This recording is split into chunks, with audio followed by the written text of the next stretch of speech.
اللہ کے نبی صلی اللہ علیہ وسلم کی روایت حضرت ابو ہریرہ رضی اللہ تعالیٰ عنہ نقل فرماتے ہیں کہ آپ علیہ الصلوۃ والسلام نے فرمایا، جب غنیمت کو بنایا جائے گا،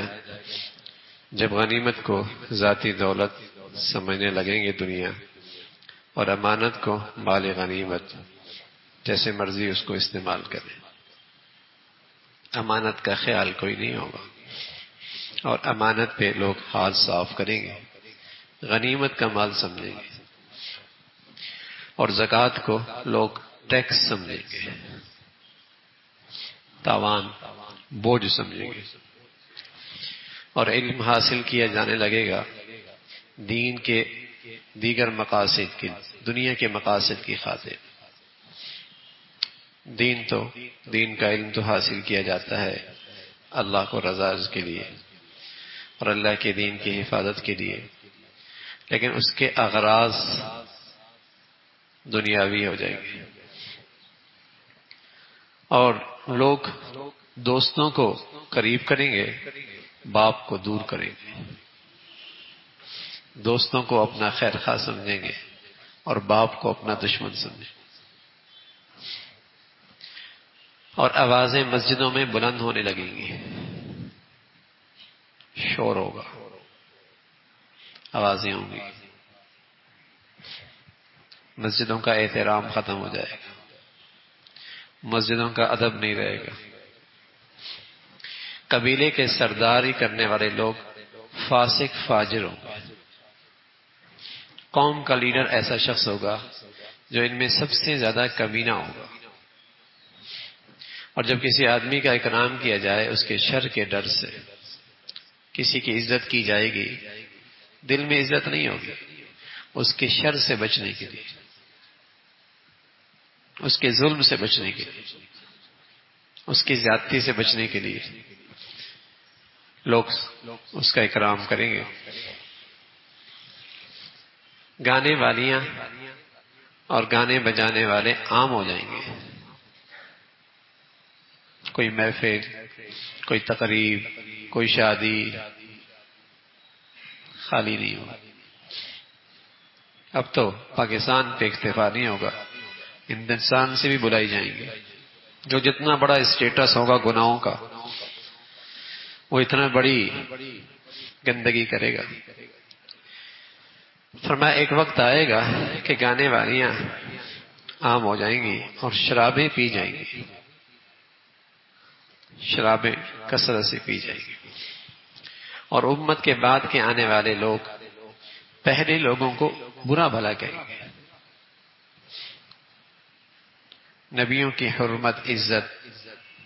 صحابہ کی عزت، احترام،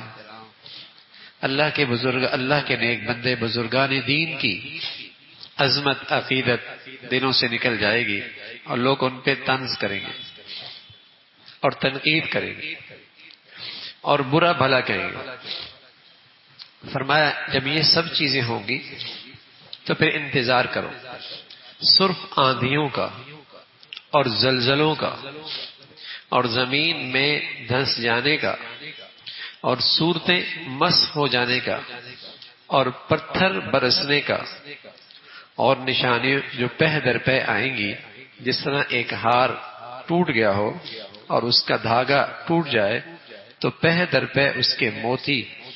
گرتے ہیں، ایسی پہ در پہ آفات کا سلسلہ ہو۔ اللہ کے نبی صلی اللہ علیہ وسلم نے اس حدیث میں مستقبل میں امت میں آنے والے احوال کا ایک آئینہ پیش کیا،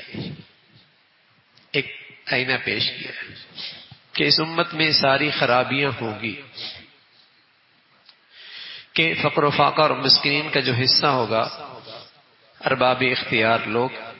اس میں ذاتی دولت کی طرح اس میں تصرف کریں گے، لوگ حکومت کو، لوگ زکوٰۃ کو ٹیکس سمجھیں گے، خوش دلی سے ادا نہیں کریں گے بلکہ تاوان سمجھیں گے، اور علم دین جو دین کے لیے اور اپنی آخرت سنوارنے کے لیے حاصل کیا جاتا تھا، وہ دینی اغراض کے بجائے دنیاوی منافع اور مقاصد کے لیے حاصل کیا جائے گا، اور لوگ اپنے بیویوں کی تابعداری کریں گے، اور ماؤں کے ساتھ رویہ ان کا نافرمانی کا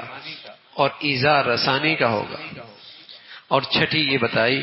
کہ دوستوں کو گلے لگایا جائے گا اور باپ کو دھکے دیے جائیں گے اور اس کے ساتھ بدسلوکی کی جائے گی۔ مسجد جو خانہ خدا ہے اور جس کا اپنے آداب ہیں، بلا ضرورت جس میں آواز سے بولنا منع ہے، اس کا احترام ادب جاتا رہے گا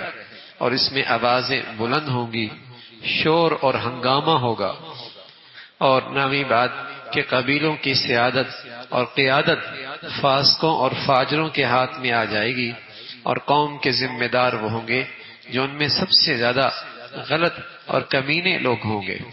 اور بات بتائی کہ شریر آدمیوں کی شرارت اور شیطانیت کے خوف سے ان کا اکرام اور ان کا اعزاز کیا جائے گا،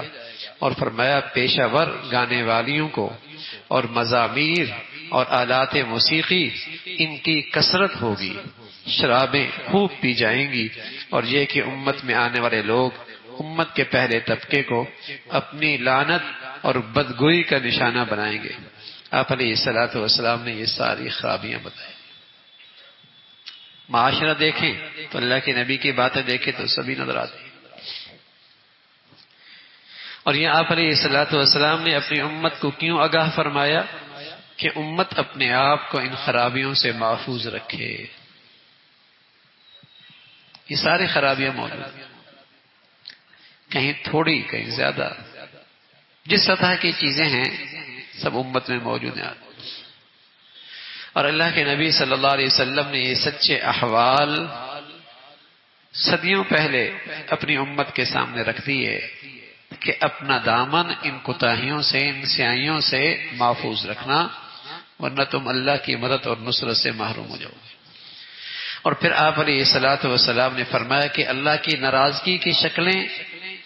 مختلف شکلوں میں اللہ کا عذاب آئے گا، سرخ آندیاں آئیں گی، شدید زلزلے آئیں گے، آدمی زمین میں دھنس جائیں گے، صورتیں مسخ ہو جائیں گی، آسمان سے پتھر آئیں گے،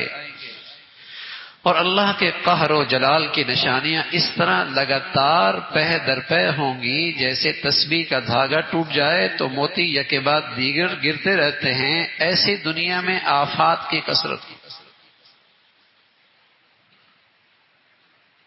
یہ خرابیاں ہیں، اس کے نتائج بھی ہوں گے، جو بویا جائے گا وہ کاٹا بھی جائے گا، جو عمل ہوگا اس کا رد عمل بھی ہوگا، جیسی زندگی ہوگی ویسے یہ احوال بھی ہوں گے، اور ضرور ہوں گے۔ اللہ کے نبی نے بتایا کہ امت کو یہ بات بتائی کہ اپنے آپ کو، اپنی زندگی کا جائزہ لیتے رہو کہ تم ان خرابیوں کے کہیں قریب تو نہیں جا رہے، یا تمہارے دستہ رس میں یہ خرابیاں ہیں، تم روک سکتے ہو، تم منع کر سکتے ہو، اس لیے کہ گناہ نہ کرنا کافی نہیں، گناہ پہ راضی رہنا بھی تو گناہ ہے۔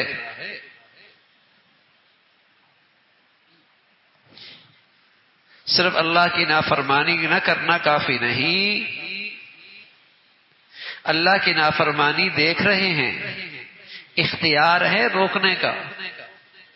اختیار ہے سمجھانے کا، اختیار ہے منع کرنے کا، پرواہ نہیں ہے، پرواہ نہیں ہے۔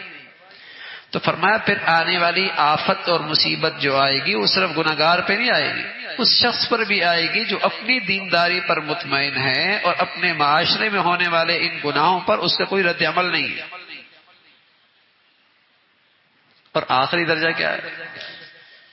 آخری درجہ یہ کہ اختیار بھی نہیں ہے، ہاتھ سے بھی نہیں رو سکتا، زبان سے کہنا بھی مشکل ہے۔ آخری درجہ کیا ہے؟ اندر ہی اندر کڑتت ہو جائے، اندر ہی اندر اس کا تکلیف تو محسوس کرے کہ کس طریقے سے یہ برائی ختم ہو جائے۔ اب تو خود نہیں کرتے، لیکن جس خاندان میں یہ سب کچھ ہو رہا تھا اس تقریب میں یہ بھی جا رہا ہوتا ہے، اس کی خوشی میں یہ بھی شریک ہو رہا ہوتا ہے، اس برائی میں یہ بھی شامل ہو رہا ہوتا ہے۔ یہ کافی نہیں کہ ہمارے شادی میں تو ایسا نہیں ہوتا، ہمارے گھر میں تو ایسا نہیں ہوتا، ہمارے خاندان میں تو ایسا نہیں ہوتا، لیکن جن کے ساتھ آپ جا رہے ہیں وہ کر رہے ہیں، لعن الذین کفروا من بنی اسرائیل علی لسان داود و عیسی ابن مریم کانوا لا یتناہون عن منکر فعلوا لبئس ما کانوا یفعلون. یہ بنی اسرائیل والے بھی ایسے ہی کرتے تھے کہ برائی دیکھتے تھے اور برائی سے روکتے نہیں تھے. قرآن مجید نے بتایا کہ ان پر اللہ کی لعنت ہوئی. کانوا لا یتناہون عن منکر فعلوا، یہ ایک دوسرے کو برائی سے روکتے نہیں تھے.